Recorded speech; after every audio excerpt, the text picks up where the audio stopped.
Highway ಬದಿಯಲ್ಲಿ ಭೂಕುಸಿತ ಆಗೋದು, ಗುಡ್ಡ ಕುಸಿತ ಆಗೋದು, ರಸ್ತೆಗೆ ಬೀಳೋದೆಲ್ಲ ಬಹಳ ನಡೀತಾ ಇದೆ. ನಮ್ಮ ಅತಿಯಾಸೆಗೆ ದುರುಪಯೋಗ ಮಾಡಿ ಪ್ರಕೃತಿ ಯಾವಾಗ ನಾವು ವಿಕೃತಿ ಮಾಡ್ಲಿಕ್ಕೆ ಹೋಗ್ತೀವಿ ನೋಡಿ, ಆವಾಗ ಈ ರೀತಿಯ ಒಂದು ಭೂಕುಸಿತಗಳು ನಮ್ಮ ರಸ್ತೆ ಸೈಡಲ್ಲೆಲ್ಲ ಆಗುವಂಥದ್ದು ಸಾಧ್ಯ.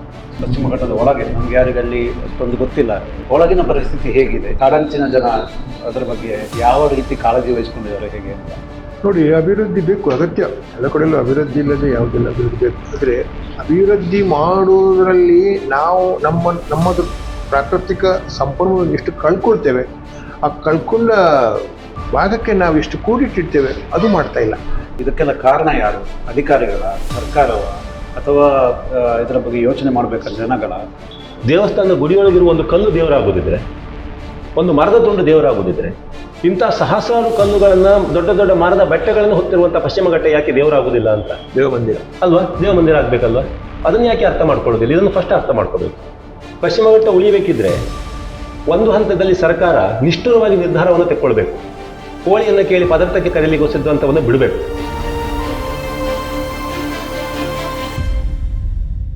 ಎಲ್ಲ ವೀಕ್ಷಕರಿಗೂ ಪ್ರಜಾವಾಣಿ ಸಂವಾದ ಕಾರ್ಯಕ್ರಮಕ್ಕೆ ಸ್ವಾಗತ. ಗುಡ್ಡ ಕುಸಿತ ಮತ್ತು ಮಣ್ಣು ಜರಿತ ಮತ್ತು ಇತ್ಯಾದಿ ನಮಗೆ ತೀರಾ ಅಪರೂಪ ಅಲ್ಲ ಅನ್ನೋ ರೀತಿಯಲ್ಲಿ ಈಗ ಸಂಭವಿಸ್ತಿದ್ದಾವೆ.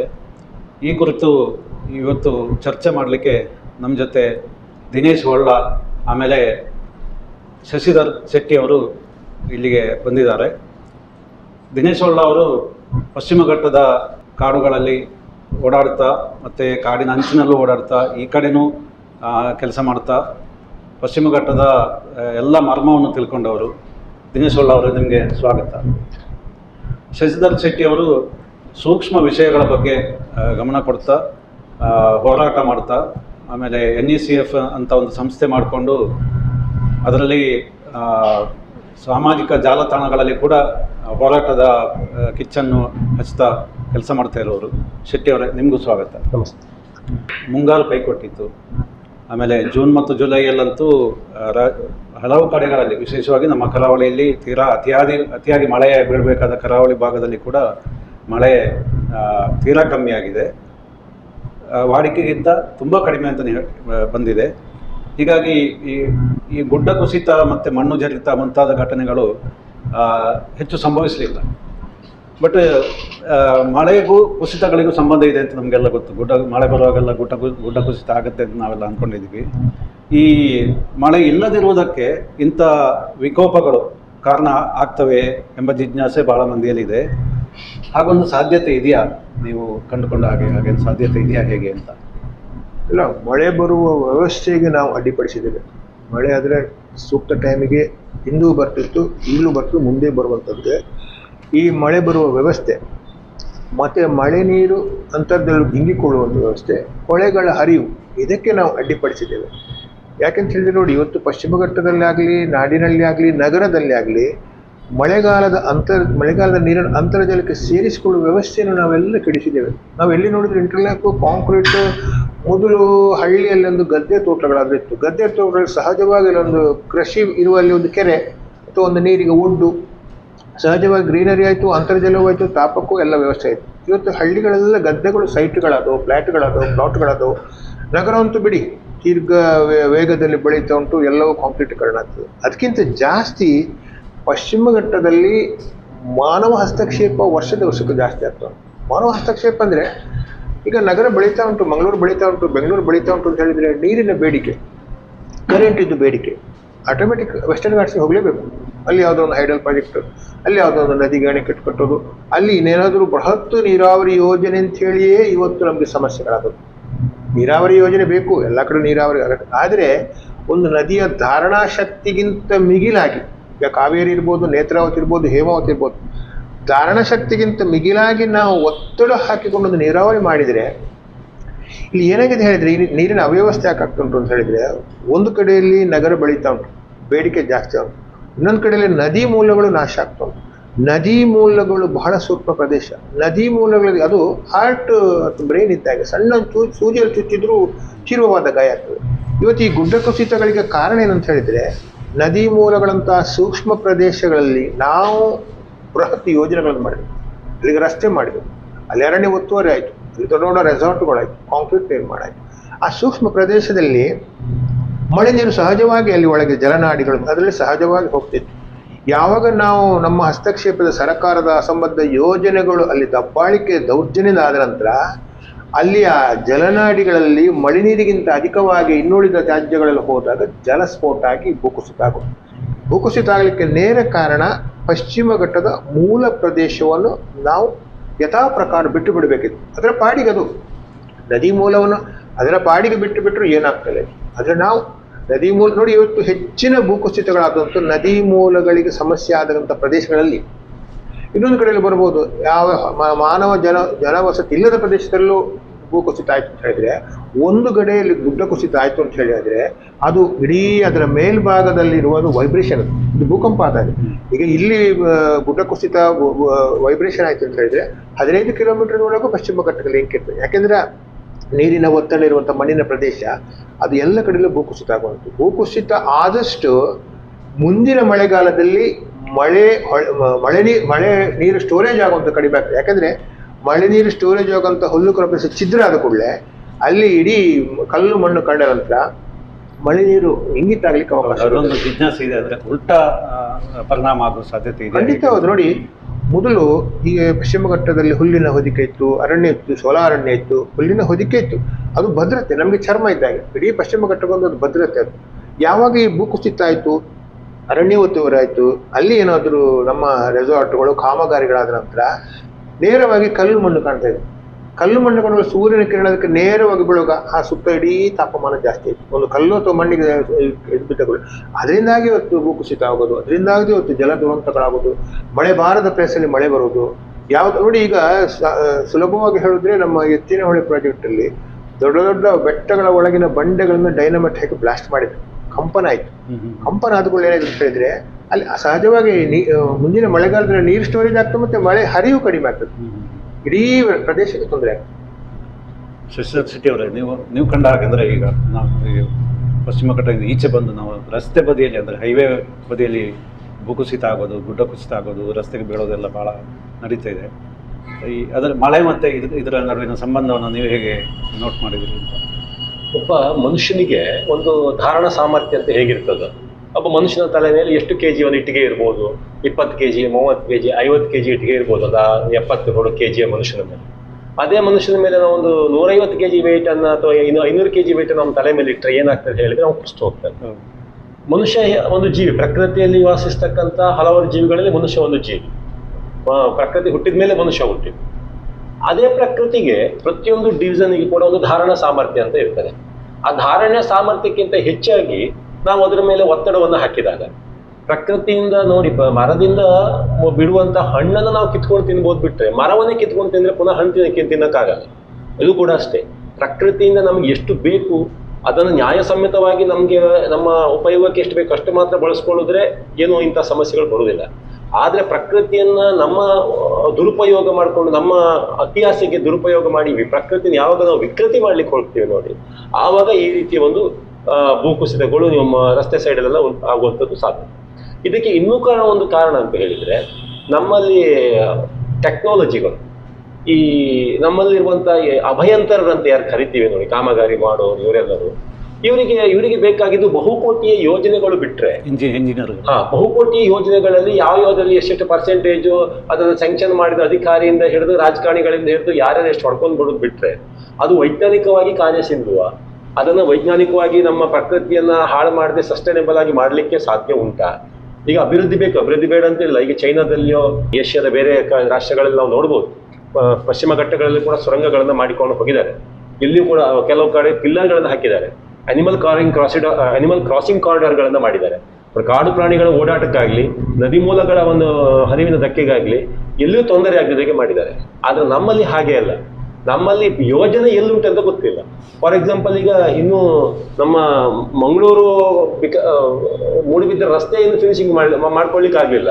ಅದರ ಮರಗಳನ್ನು 3 ವರ್ಷದ ಮೊದಲೇ ಕಡಿದು 1,000 ಮರವನ್ನು ಕಡ್ಕೊಂಡು ಬಿಸಾಕಿದ್ದಾರೆ.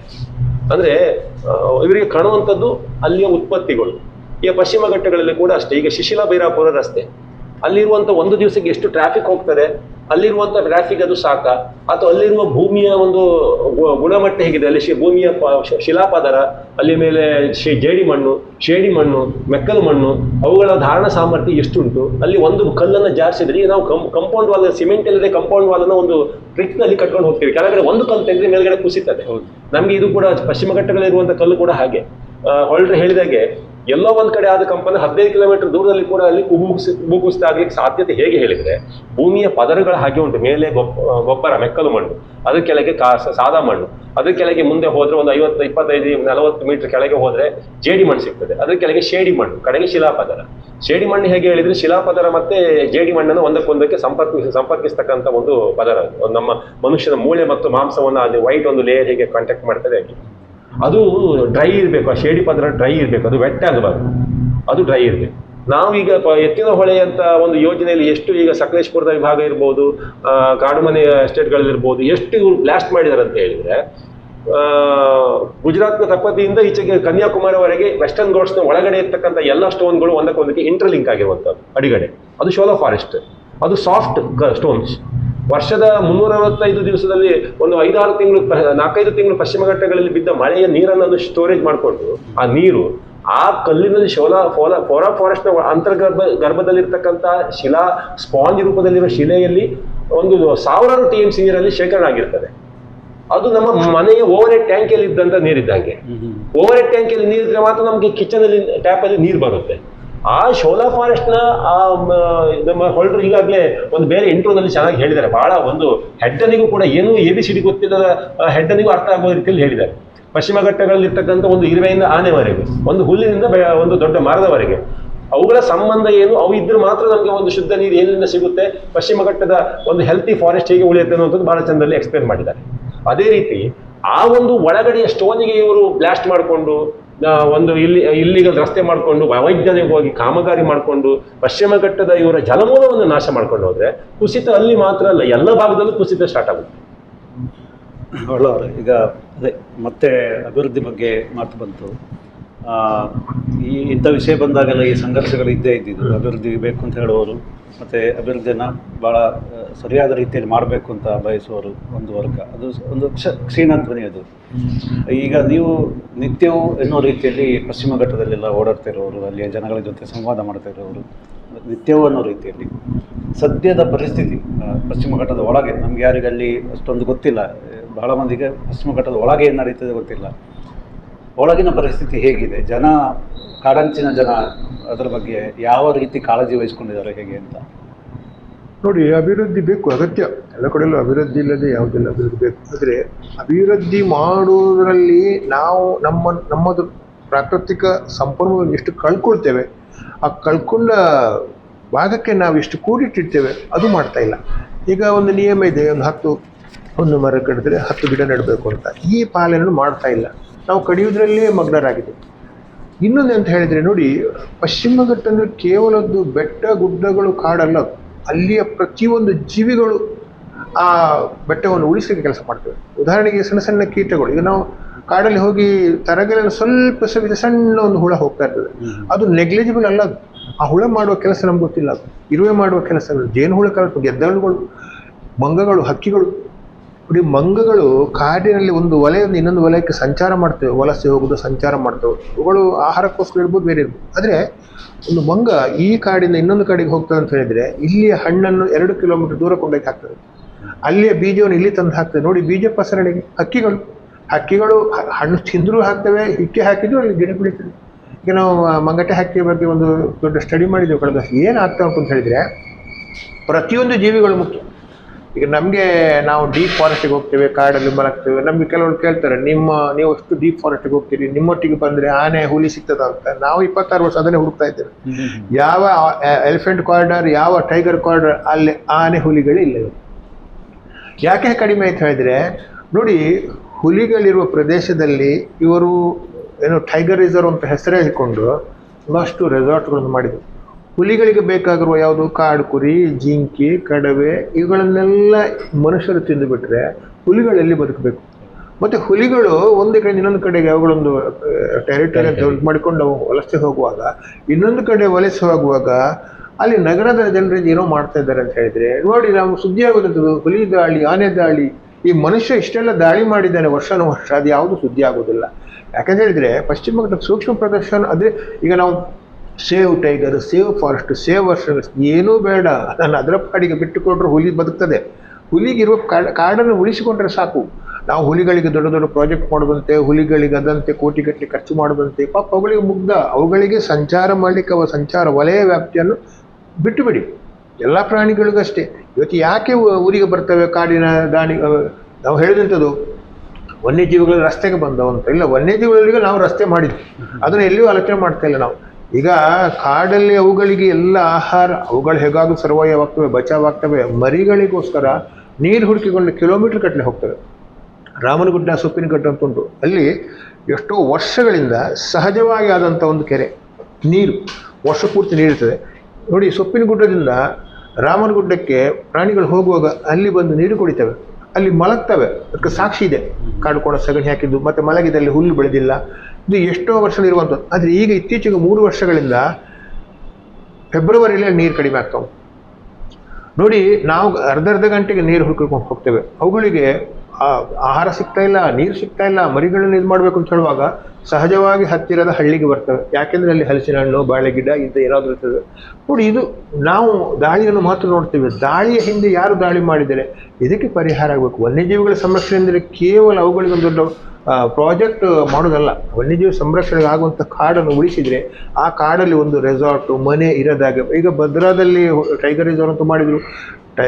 ಮುತ್ತುವಳ್ಳಿ ಫಾರೆಸ್ಟ್ ಒಳಗೆ ಎಲ್ಲರನ್ನು ಹೊರಗೆ ಕಳಿಸಿದ್ರು, ಪುನರ್ವಸತಿ ಕೊಟ್ಟರು. ಒಂದೇ ಒಂದು ಮನೆ ಇಲ್ಲ, ಒಂದೇ ಒಂದು ಅಂಗಡಿ ಇಲ್ಲ, ರೆಸಾರ್ಟ್ ಇಲ್ಲ, ರೋಡ್ ಇಲ್ಲ. ಅದೇ ಕಾಳಿ ಟೈಗರ್ ರಿಸರ್ವ್ ಅಂತ ಮಾಡಿದರು, ಒಳಗೆಲ್ಲ ರೆಸಾರ್ಟ್ಗಳು ನೋಡಿ. ಇದು ಏನಾಗ್ತದೆ ಅಂತ ಹೇಳಿದರೆ ಈ ವ್ಯತ್ಯಾಸದಿಂದಾಗಿ ಹುಲಿಗಳು ತಮ್ಮ ಬದುಕನ್ನೇ ಕಳ್ಕೊಳ್ತೇವೆ. ದುರಂತ ಅಂದರೆ 140 ಕೋಟಿ ಜನರಿಗೆ ಇವತ್ತು ಇಡೀ ಇಂಡಿಯಾದಿರೋದು 3600 ಹುಲಿಗಳು. ಈ ಹುಲಿಗಳಿಗೆ ನೋಡಿ ಮೊನ್ನೆ ಅಲ್ಲಿ ಕೊಂದರು, ಇಲ್ಲಿ ಕೊಂದರು, ರೋಷದಲ್ಲಿ ಹೊಡೆದು ಕೊಂದರು ಮಾಡುವಂತಾಗ ಇನ್ನು ಕೆಲವು ವರ್ಷ ನಾವು ಡೈನೋಸಾರ್ನಾಗಿ ಹುಲಿ ಇತ್ತಂತೆ ಅಂತ ಆ ಕಾಲಕ್ಕೆ ಬರ್ಬೋದು. ಅದೇ ಈಗ ಸಿಸ್ಟರ್ ಸಿಟಿ ಅವರೇ, ಬೆಕ್ಕಿಗೆ ಗಂಟೆ ಕಟ್ಟುವ ಪ್ರಶ್ನೆ ಬಂತು. ಮತ್ತು ಈಗ ಅಂದರೆ ಎಲ್ಲರಿಗೂ ಗೊತ್ತಿದೆ, ಹಾಳಾಗ್ತಿದೆ. ನಮ್ಮ ಗುಡ್ಡ ಕುಸಿತಗಳಿಗೆ, ಮಣ್ಣು ಜರಿಯುವುದಕ್ಕೆ, ಭೂಕುಸಿತಕ್ಕೆಲ್ಲ ಹೀಗೆ ಇರ್ಬೋದು ರೀಸನ್ ಅಂತ ಗೊತ್ತಿದೆ. ಆಳವಾಗಿ ಅಲ್ದಿದ್ರು ಮೇಲ್ನೋಟಕ್ಕೆ ಎಲ್ಲರಿಗೆ ಒಂದು ಐಡಿಯಾ ಇದೆ ಹೇಗೆ ಅಂತ. ಈಗ ಯಾರು ಸರಿ ಮಾಡಬೇಕಾದ್ದು ಅಂತ ಅಂದರೆ ಇದಕ್ಕೆಲ್ಲ ಕಾರಣ ಯಾರು? ಅಧಿಕಾರಿಗಳ, ಸರ್ಕಾರವ, ಅಥವಾ ಇದರ ಬಗ್ಗೆ ಯೋಚನೆ ಮಾಡಬೇಕಾದ ಜನಗಳ, ಹೋರಾಟಗಾರರ, ಯಾರು ಅಂತ ನಿಮ್ಮ ಅನಿಸಿಕೆ ಪ್ರಕಾರ ಯಾರು ಸರಿ ಮಾಡಬೇಕಾದವರು ಅಂತ? ಒಂದು ಎಜುಕೇಷನ್ ಸಿಸ್ಟಮ್ ಚೇಂಜ್ ಆಗಬೇಕು ಚಿಕ್ಕನಿಂದ. ನಮ್ಮಲ್ಲಿ ಒಂದು ಎನ್ವಿರಾನ್ಮೆಂಟ್ ಎಜುಕೇಷನ್ ಅಂತ ಹೇಳಿ ಒಂದು ಸಿಲೆಬಸ್, ಒಂದು ಚಾಪ್ಟರ್ ಅಷ್ಟೇ, ಒಂದು ಪುಸ್ತಕದ ಒಂದು ಚಾಪ್ಟರ್ ಇಟ್ಟಿರ್ತಾರೆ 5ನೇ ಕ್ಲಾಸಿಂದ SSLC ಇಲ್ಲ. ಅದು ನಗರದ ಕಾಂಕ್ರೀಟ್ ಕಾರ್ಡಲ್ಲಿ ಫ್ಯಾನ್ನ ಕೆಳಗಡೆ ಮಕ್ಕಳಿಗೆ ಪಾಠ ಮಾಡಿದರೆ ಮಕ್ಕಳು ಎಷ್ಟು ಬಾಯ್ಪಾಠ ಹಾಕ್ತಾರೆ ಹೇಳಿದರೆ ಎಕ್ಸಾಮಿಗೆ ಎಷ್ಟು ಮಾರ್ಕಿಗೆ ಬರ್ತದೆ ಅಷ್ಟು ಮಾತ್ರ ಪಾಠ ಮಾಡ್ತಾರೆ. ಆದರೆ ಚೈನಾ, ಜಪಾನ್ ಅಂಥ ದೇಶಗಳಲ್ಲಿ ಮಕ್ಕಳಿಗೆ ಎನ್ವಿರಾನ್ಮೆಂಟ್ ಎಜುಕೇಷನ್ ಅನ್ನುವಂಥದ್ದು ಶಾಲೆಯ ಒಳಗಡೆ ರೂಫಿನ ಕೆಳಗಡೆ ಮಾಡುವಂಥ ಪಾಠ ಅಲ್ಲ, ಅದು ಪರಿಸರದಲ್ಲೇ ಮಾಡ್ತಕ್ಕಂಥ ಪಾಠ. ಒಂದು ಬೀಜದಿಂದ ಗಿಡ ಹೇಗೆ ಮೊಳಕೆ ಹೋಗಿ ಹೊರಗೆ ಬರ್ತದೆ, ಅದರ ಬೇರೇನು, ಅದು ಮೊಳಕೆ ಹೇಗೆ ಬರ್ತದೆ, ಒಂದು ಜೇನು ಹುಳದ ಅದಕ್ಕೆ ಪರಾಗಸ್ಪರ್ಶ ಹೇಗೆ ಮಾಡ್ತದೆ, ಹಕ್ಕಿ ಹೇಗೆ ಅದು ಬೀಜ ತಗೊಂಡೋಗಿ ಪ್ರಸರಣ ಮಾಡ್ತದೆ, ಅಲ್ಲಿಂದ ಸ್ಟಾರ್ಟ್ ಆಗುತ್ತೆ ಎಜುಕೇಷನ್. ಕಸ್ತೂರಿ ರಂಗನ ವರದಿಯನ್ನು ಯಾರು ವಿರೋಧಿಸ್ತಾ ಇದ್ದಾರೆ ಅಂತೇಳಿ ನಾವು ಒಂದು ತುಲನೆ ಮಾಡಲಿಕ್ಕೆ ಹೋದರೆ ನನ್ನ ಹತ್ರ ಒಂದಿಷ್ಟು ಇಲ್ಲಿದೆ. ಈಗ ಕಸ್ತೂರಿ ರಂಗನ ವರದಿಯಲ್ಲಿ ನಿಷೇಧಿಸಬೇಕಾದ ಅಥವಾ ನಿಯಂತ್ರಿಸಬೇಕಾದ ಯೋಜನೆಗಳು ಮತ್ತು ಚಟುವಟಿಕೆಗಳು. ಮಾಧವ್ ಗಾಡ್ಗಿಲ್ ಕೊಟ್ಟಂಥ ವರದಿ, ಮಾಧವ್ ಗಾಡ್ಗಿಲ್ ಕಸ್ತೂರಿ ರಂಗನ ಥರ ಇವರು ಸ್ಪೇಸ್ ಸೈಂಟಿಸ್ಟ್ ಅಲ್ಲ. ಅವರು ಪಶ್ಚಿಮ ಘಟ್ಟದ ಮೂಲೆಗಳಲ್ಲಿ ಟೆಂಟ್ ಹಾಕಿ ವರ್ಷಗಟ್ಟಲೆ ಕೂತ್ಕೊಂಡು ಅಲ್ಲಿ ನೆಲ, ಜಲ, ಕ್ರಿಮಿ ಕೀಟಗಳನ್ನು ಅಧ್ಯಯನ ಮಾಡಿ ಸರ್ಕಾರಕ್ಕೆ ಕೊಟ್ಟಂಥ ವರದಿ. ಕನಿಷ್ಠ ನಮ್ಮ ದೇಶಕ್ಕೊಂದು 32% ಆದರೂ ಫಾರೆಸ್ಟ್ ಉಳಿಸ್ಕೊಳ್ಳಿ ಅಂತೇಳಿ ಹೇಳೋದು. ಈಗ ರಾಜ್ಯ ಸರ್ಕಾರ ಹೇಳ್ತದೆ ನಮ್ಮಲ್ಲಿ 18% ಫಾರೆಸ್ಟ್ ಇದೆ ಅಂತ ಹೇಳಿ. ಅದು 18% ನ್ಯಾಚುರಲ್ ಫಾರೆಸ್ಟ್ ಅಲ್ಲ. ನ್ಯಾಚುರಲ್ ಫಾರೆಸ್ಟ್ ಇರೋದು 13.something%. ಉಳಿದಿರುವಂಥ ಫಾರೆಸ್ಟ್ಗಳಲ್ಲಿ ನಮಗೆ ಮೇಲ್ಗಡೆ ಸ್ಯಾಟಲೈಟಲ್ಲಿ ಗ್ರೀನ್ ಆಗಿ ಕಾಣುವಂಥದ್ದು ಏಕಪ್ರಕಾರದ ನಡುತುಪ್ಪಗಳು. ಅಡಿಕೆ ಅವು ಹಸಿರಾಗಿ ಕಾಣುವಂಥದ್ದು ಅಡಿಕೆ, ತೆಂಗು, ರಬ್ಬರ್, ರಾಂಬುಟಾನ್, ಮತ್ತು ಈ ಕೆಲವು ನಮ್ಮ ಅಕೇಶಿಯಾ, ಮಂಜಮ್ ಇಂಥವುಗಳು ಈಗ ಸೇರಿ ನಮಗೆ 18% ಮೇಲೆ ಗ್ರೀನರಿ ಕಾಣ್ತಾ ಇದೆ ಅಟ್ ಪ್ರೆಸೆಂಟ್ ಇರುವಂಥದ್ದು. ಮಾಧವ್ ಗಾಡ್ಗಿಲ್ ಅವರು ನೋಡಿ, ನಾವು ಎಷ್ಟು ಕಟುಕರಂದ್ರೆ ಇವತ್ತಿನ ರಾಜಕಾರಣಿಗಳು, ನಾವು ಬ್ರಿಟಿಷರನ್ನು ಬೈತಿದ್ದೀವಿ.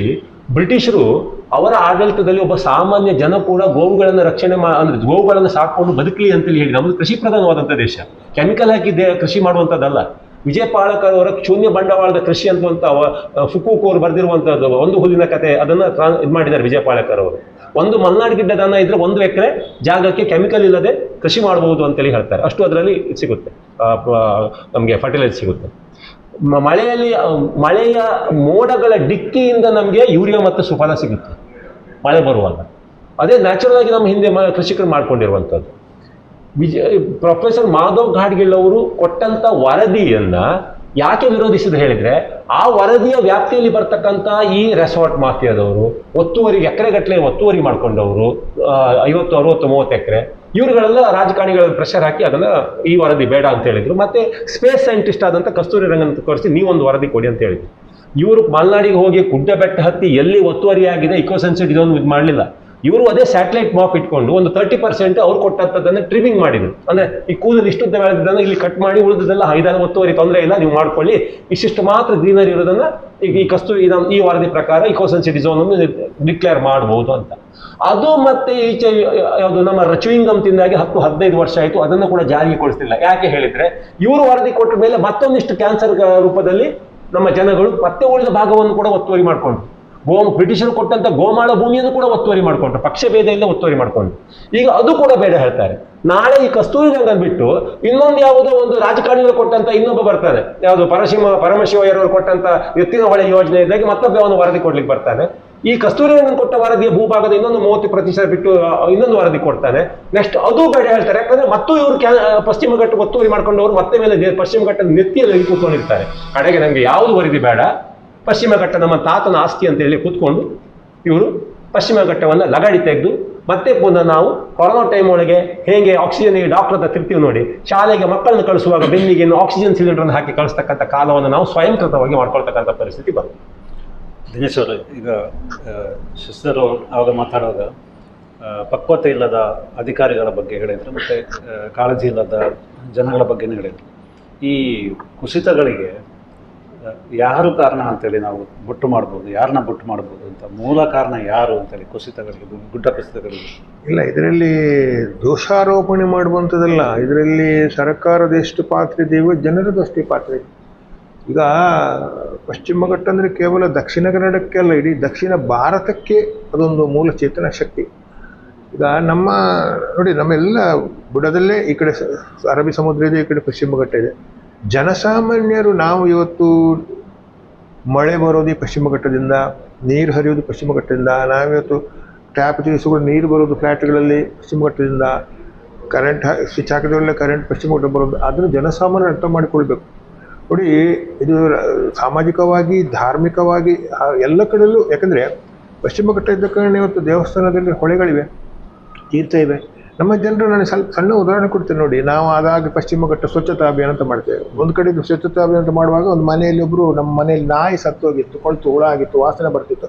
ನಾವು ಹೋಗಿ ನೇತ್ರಾವತಿಗೆ ಬಿಸಾಡಿ ಬಂದೆವು ನೋಡಿ. ಅದೇ ಇದನ್ನು ನಾವು ತೀರ್ಥವಾಗಿ ಕುಡಿಯೋದು, ಅದೇ ನೇತ್ರಾವತಿ ಇವತ್ತು ಕಳಶಾಭಿಷೇಕ ಆಗೋದು. ಹಾಗಾದರೆ ಜನಸಾಮಾನ್ಯರಿಗೆ ನೇತ್ರಾವತಿಯಿಂದ ಕಸ ತೊಟ್ಟಿ ಆಯಿತಾ? ಗರ್ಭಗುಡಿಯಲ್ಲಿ ಮಾತ್ರ ಭಕ್ತಿ, ಹೊರಗಡೆ ಹಾಕಿಲ್ಲ. ನಾವು ಜನಸಾಮಾನ್ಯರು ಅರ್ಥ ಮಾಡಿಕೊಳ್ಬೇಕಿತ್ತು. ಈಗ ಅದೆಲ್ಲ ಬೇಡ. ಗುಡ್ಡ ಕುಸಿತ ಆಯಿತು, ಮಡಿಕೇರಿ ಆಯಿತು, ಮೂಡಿಗೆರೆ ಆಯಿತು, ಚಿಕ್ಕಮಗಳೂರು ಆಯಿತು, ನಮ್ಮ ದಕ್ಷಿಣ ಕನ್ನಡದಲ್ಲೂ ಬಹಳಷ್ಟು ದೊಡ್ಡ ಗುಡ್ಡ ಕುಸಿತ ಆಯಿತು. ಈ ಗುಡ್ಡ ಕುಸಿತ ಆಗುವಾಗ ಇದರ ಹಿನ್ನೆಲೆ ಏನು, ಯಾಕೆ ಆಯಿತು, ಇಷ್ಟು ವರ್ಷ ಯಾಕಾಗದು, ಇವತ್ತು ಯಾಕಾಯಿತು? ಈ ಗುಡ್ಡ ಕುಸಿತ ಆದ ನಂತರ ನೋಡಿ ಎಷ್ಟು ಹೊಳೆಗಳು ವೀಕ್ ಆಗ್ತದೆ. ಯಾಕಂದರೆ ನೀರು ಹರಿಯುವಲ್ಲಿ ಗುಡ್ಡ ಕುಸಿತ ಆಗಿ ನೀರಿನ ಸಣ್ಣ ಸಣ್ಣ ಒರತೆಗಳು ಬ್ಲಾಕ್ ಆಗಿಬಿಡ್ತದೆ, ನೀರು ಹರಿವು ಕಡಿಮೆ ಆಗ್ತದೆ, ಕೃಷಿಗೆ ತೊಂದರೆ ಆಗ್ತದೆ. ಇದನ್ನು ನಾವು ಸರ್ಕಾರದ ಮೇಲೆ ದೋಷಾರೋಪಣೆ ಮಾಡೋದಕ್ಕಿಂತ ನಾವು ಎಷ್ಟು ಪಶ್ಚಿಮ ಘಟ್ಟದ ಬಗ್ಗೆ ಕಾಳಜಿ ವಹಿಸಿದ್ದೇವೆ, ಚಿಂತನೆ ವಹಿಸಿದ್ದೇವೆ. ಇದು ಇನ್ನೊಂದೇನಂತ ಹೇಳಿದರೆ, ಶಾಲಾ ಕಾಲೇಜುಗಳು ಈಗಿನ ಯುವತಿಗೆ, ವಿದ್ಯಾರ್ಥಿಗಳಿಗೆ ಪಶ್ಚಿಮ ಘಟ್ಟ ಅಂದರೆ ಏನೋ ಕಾಡು, ಏನೋ ಬೋಳುಗುಡ್ಡ ಅಂತ ಬರುತ್ತಲ್ಲ, ಇವರನ್ನೆಲ್ಲ ನಾವು ಕಾಡಿಗೆ ಕರ್ಕೊಂಡು ಹೋಗೋದು. ಇಲ್ಲದ ನೋಡಿ, ನಾವೀಗ ನಮ್ಮ ಸಹ್ಯಾದ್ರಿ ಸಂಚಯಲ್ಲಿ ಪಶ್ಚಿಮ ಘಟ್ಟ ಅಧ್ಯಯನ ಚಾರಣ ಅಂತ ಮಕ್ಕಳನ್ನು 3 ದಿನ ಕಾಡಿಗೆ ಕರ್ಕೊಂಡು ಹೋಗ್ತೇವೆ. ಅವರಿಗೆ ಮಳೆ, ಕಾಡು, ನದಿಗಳೆಲ್ಲ ಹೇಳ್ತೇವೆ. ಏನಕ್ಕಂತ ಹೇಳಿದೆ. ಮತ್ತು ನಮ್ಮ ನಗರದ ಜನರ ಬೆಳೆಯುವ ರೀತಿ ಕೂಡ ಹಾಗಿದೆ ನೋಡಿ. ಏನಿದ್ರು ಮಾಲು ಮಹಲಿಗೆ ಹೋಗೋದು, ಮಕ್ಕಳಿಗೆ ಈ ಕಾಂಕ್ರೀಟ್ ಕಾಡೇ ಸತ್ಯ, ಅದರ ಆಚೆ ಏನಿಲ್ಲ. ಒಂದು ಹಳ್ಳಿಗೆ ಹೋಗಲಿ, ಒಂದು ರೈತನ ಶ್ರಮ, ಒಂದು ಕಾಡಿಗೆ ಹೋಗಲಿ, ಜಲಪಾತಕ್ಕೆ ಹೋಗಲಿ, ಪಶ್ಚಿಮ ಘಟ್ಟ ಅಂದ್ರೆ ಏನು, ಇದನ್ನು ಕಲ್ತುಕೊಂಡ್ರೆ ಶಾಲಾ ಕಾಲೇಜುಗಳಲ್ಲಿ ಪ್ರತಿಯೊಬ್ಬನು ಅಟ್ಲೀಸ್ಟ್ ಮನೆ ಅಂಗಳದಲ್ಲಿ ಒಂದು ಗಿಡ ನೆಡುವಂಥ ಮನೋಭಾವನೆ ಬೆಳೀತದೆ. ಈಗ ಒಂದು ಮನೆಯಲ್ಲಿ 2 ಗಿಡ ಬೆಳೆದರೆ ಇಡೀ ನಮ್ಮ ಜಿಲ್ಲೆಯಲ್ಲಿ ಜನರೆಷ್ಟಾಯಿತು, ದೇಶದ ಜನರೆಷ್ಟಾಯಿತು, ಇದುವೇ ಸಾಕು ಹಸಿರು ಹೊದಿಕೆ. ನಾವೇನು ದೊಡ್ಡ ಆಂದೋಲನ ಮಾಡಬೇಕಂತಿಲ್ಲ. ಆದರೆ ನಮ್ಮ ಜನರಿಗೆ ಈಗ ನಾವು ಅಧ್ಯಯನ ಚಾರಣ ಅಂತ ಮಾಡುವಾಗ ಮಕ್ಕಳು ನಡೆಯಿದ್ದಾರೆ, ಪೇರೆಂಟ್ಸ್ ಹೇಳೋದು ನೋಡಿ ನೀನು ಪೇಪರಲ್ಲಿ ನೋಡಿದಲ್ಲೂ ಅಲ್ಲಿ ಹುಲಿ ಉಂಟು, ನೀವು ಕಾಡಿಗೆ ಮಲಗ್ತೀರಿ, ಅಲ್ಲಿ ಆನೆ ಬರ್ತದೆ, ಹುಲಿ ಬರ್ತದೆ ನೋಡಿ. ಈ ಒಂದು ಕಲ್ಪನೆಯೇ ರಾಂಗ್. ಪಶ್ಚಿಮ ಘಟ್ಟ ಅಂದರೆ ಅಲ್ಲಿ ಆನೆ ಹುಲಿಗಳು ರೆಡಿ ಇರುತ್ತವೆ ಅಂತ.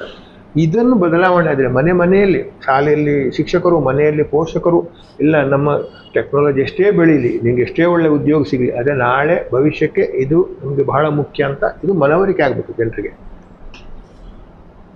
ಶೆಟ್ಟಿ ಅವರು, ಈಗ ಅದೇ ಪಶ್ಚಿಮ ಘಟ್ಟದ ನೆಮ್ಮದಿ ಮತ್ತು ಅದನ್ನು ಹಾಗೆ ಯಥಾಸ್ಥಿತಿ ಇಲ್ಲಿವರೆಗೆ ಈಗ ಹಾಳು ಮಾಡಿ ಆಯಿತು.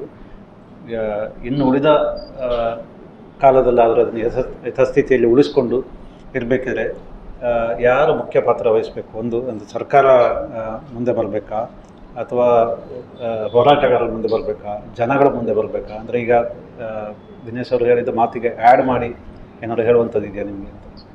ಪಶ್ಚಿಮ ಘಟ್ಟ ಬೇಕಾಗಿದ್ದು ಬರೀ ಹೋರಾಟಗಾರರಿಗೆ ಮಾತ್ರ ಅಲ್ಲ, ಎಲ್ಲರೂ ಪಶ್ಚಿಮ ಘಟ್ಟದಿಂದ ಗಾಳಿ ನೀರನ್ನು ಪಡ್ಕೊಳ್ತಕ್ಕಂಥ, ಆಕ್ಸಿಜನ್ ಪಡ್ಕೊಳ್ತಕ್ಕಂಥ ಪ್ರತಿಯೊಬ್ಬ ಮನುಷ್ಯನು ಕೂಡ ಧ್ವನಿ ಎತ್ತಬೇಕಾಗಿದೆ.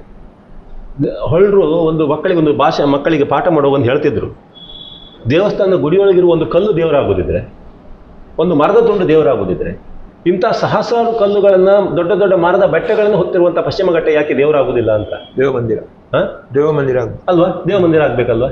ಅದನ್ನು ಯಾಕೆ ಅರ್ಥ ಮಾಡ್ಕೊಳ್ಳೋದಿಲ್ಲ? ಇದನ್ನು ಫಸ್ಟ್ ಅರ್ಥ ಮಾಡ್ಕೋಬೇಕು. ಎರಡನೇ, ಪಶ್ಚಿಮ ಘಟ್ಟ ಉಳಿಬೇಕಿದ್ರೆ ಒಂದು ಹಂತದಲ್ಲಿ ಸರ್ಕಾರ ನಿಷ್ಠುರವಾಗಿ ನಿರ್ಧಾರವನ್ನು ತೆಕ್ಕೊಳ್ಬೇಕು. ಕೋಳಿಯನ್ನು ಕೇಳಿ ಪದಾರ್ಥಕ್ಕೆ ಕರೀಲಿಕ್ಕೆ ಸಿದ್ಧಾಂತವನ್ನು ಬಿಡಬೇಕು. ಎಜುಕೇಟಿವ್ ಪ್ರೋಗ್ರಾಮ್ಸ್ ತುಂಬ ಮಾಡ್ತಾ ಇರ್ತೀವಿ. ಅರಣ್ಯಕ್ಕೆ ಕರ್ಕೊಂಡೋಗಿ ಮಕ್ಕಳನ್ನು ಕರ್ಕೊಂಡೋಗಿ ಅವರಿಗೆ ಪಾಠ ಮಾಡೋದು, ಪರಿಸರವನ್ನು ತೋರಿಸೋದು, ಅರಣ್ಯವನ್ನು ತೋರಿಸೋದು, ಅವಾಗೊಮ್ಮೆ ಪ್ರಸ್ತಾಪ ಮಾಡಿದ್ರಿ ನೀವು. ಈ ಯುವಜನತೆ ಮತ್ತು ಸ್ಟೂಡೆಂಟ್ಸಿಗೆ ಮತ್ತು ಪಬ್ಲಿಕ್ಕಿಗೆ ಪರಿಸರ ಪಾಠ ಹೇಗಿರಬೇಕು ಅಂತ ನಿಮ್ಮ ಪ್ರಕಾರ? ಇಲ್ಲ, ಅವನು ಮನೆ ಅಂಗಳದಲ್ಲಿ ಒಂದು 4 ಗಿಡ ನೆಟ್ಟು ಆ ಗಿಡಗಳ ಲಾಲನ ಪೋಷೆಯಲ್ಲಿ ಅದು ಬೀಜ ಮೊಳಕೆ ಬಂದು ಹೂವಾಗಿ ಹಣ್ಣಾಗಿ ಬೆಳೆದು ಮತ್ತೆ ಅದು ಆ ಬೀಜವೇ ಕೆಳಗೆ ಬಿದ್ದು ಇದನ್ನು ಕಲಿಯೋದೇ ಅವರಿಗೆ ದೊಡ್ಡ ಯೂನಿವರ್ಸಿಟಿ.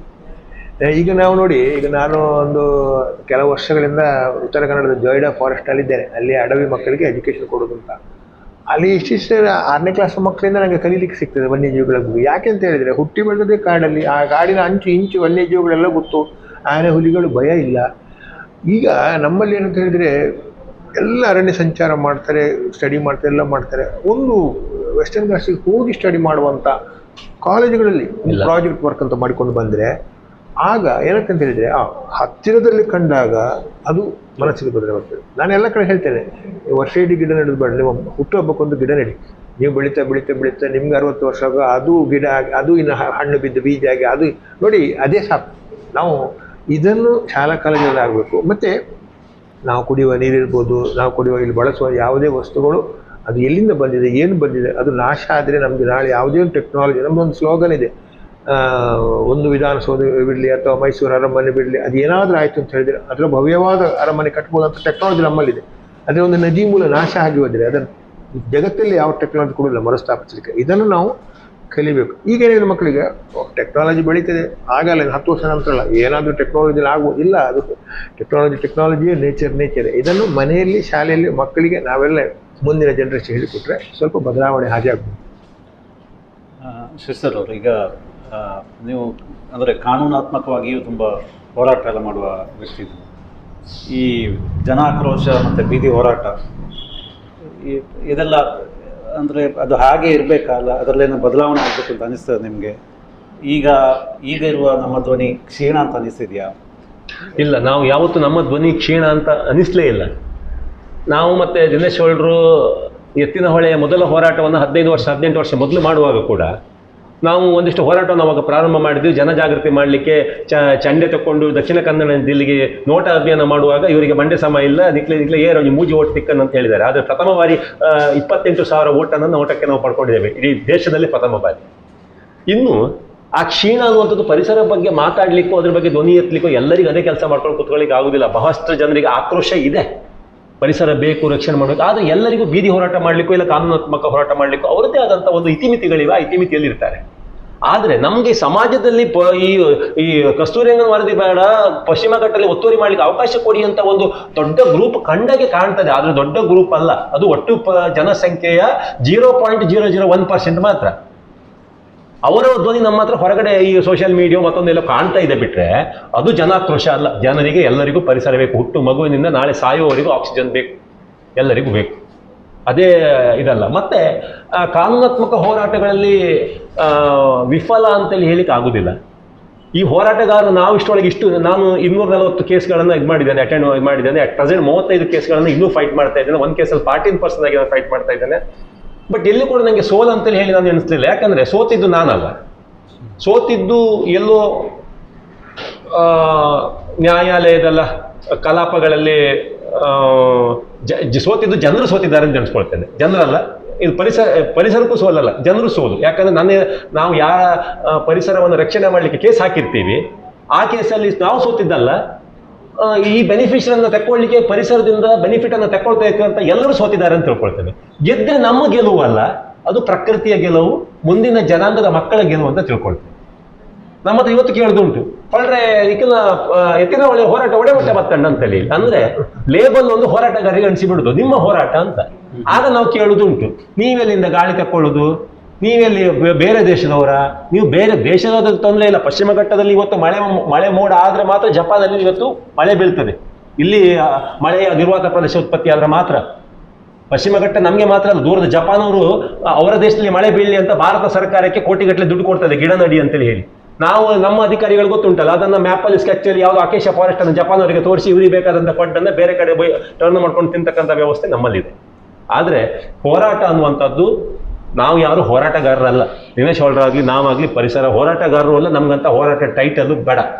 ನಾವು ಪರಿಸರದ ಆರಾಧಕರು, ಪರಿಸರದ ಮಕ್ಕಳು, ಪರಿಸರದಲ್ಲಿ ಹುಟ್ಟಿ ಬೆಳೆದಿದ್ದೇವೆ. ಪ್ರತಿ ದಿವಸ ಚಿಕ್ಕನಿಂದ ಹಿಡಿದು ಇಲ್ಲಿಯವರೆಗೆ ಪ್ರತಿ ದಿವಸ ನನ್ನ ಲೆಕ್ಕದಲ್ಲಿ 7,000 ರೂಪಾಯಿ ಆಕ್ಸಿಜನ್ ತಗೊಳ್ತಾ ಇದ್ದೇವೆ ಪ್ರತಿ ದಿವಸ ಫ್ರೀ ಆಫ್ ಕಾಸ್ಟ್. ಪ್ರತಿ ದಿವಸ ಏನಿಲ್ಲ ಅಂದ್ರೆ 2,000ರಿಂದ 3,000 ರೂಪಾಯಿ ಬೆಲೆ ನೀರನ್ನು ಭೂಮಿ ತಾಯಿಯಿಂದ ಬಳಸ್ಕೊಳ್ತಾ ಇದ್ದೇವೆ. ಸೂರ್ಯ ದೇವರಿಂದ ಪ್ರತಿ ದಿವಸ ಏನಿಲ್ಲ ಅಂದ್ರೆ 500ರಿಂದ 1,000 ರೂಪಾಯಿ ಫ್ರೀ ಆಫ್ ಬಿಲ್ ಕರೆಂಟನ್ನು ಯೂಸ್ ಮಾಡ್ಕೊಳ್ತಾ ಇದ್ದಾರೆ. ಅವರಿಗೆಲ್ಲ ರೆಸ್ಪೆಕ್ಟ್ ಕೊಟ್ಟು ಅವರು ಇಷ್ಟೆಲ್ಲ ಕೊಟ್ಟಿದ್ದಕ್ಕೆ ನಾವು ಅವರಿಗೆ ಒಂದು ಥ್ಯಾಂಕ್ಸ್ ಹೇಳ್ತಾ ಇದ್ದೀವಿ ಬಿಟ್ಟರೆ ನಮ್ಮದೇ ಆದ ಲ್ಯಾಂಗ್ವೇಜಲ್ಲಿ ಥ್ಯಾಂಕ್ಸ್ ಹೇಳ್ತಾ ಇದ್ದೀವಿ. ಇದನ್ನು ಹೋರಾಟ ಅಂತ ಹೇಳೋದಿಲ್ಲ.